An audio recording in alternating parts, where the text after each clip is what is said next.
Сәлеметсіздер ме? Сабақтың тақырыбы ғаламшар сипаты. Мақсаты ғаламшарларды бір-бірінен ажыратып үйренесің.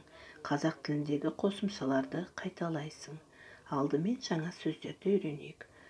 Күн жүйесі солнечная система, түзу ровный. Мәтінді оқимыз, еске түсіреміз. Күн жүйесінде орналасқан ғаламшарларды алыстан телескоппен бақыладым. Міне қызық. Күннің айналасында ғаламшарлар түзу сызық бойымен күнді айналады.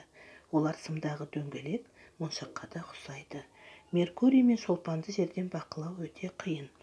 Астрономдардың зерттеуінше ғаламшарлар туралы мынандай мәліметтер бар. Қоңырқайдың шамамен 60 серігі бар. Ол ең күрделі сақиналары бар ғаламшар.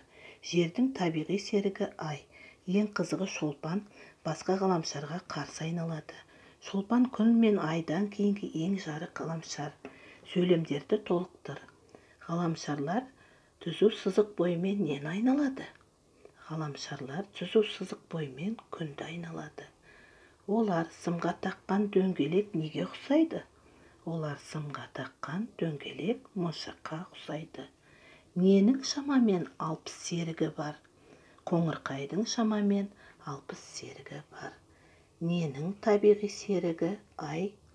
Жердің табиғи серігі Ай.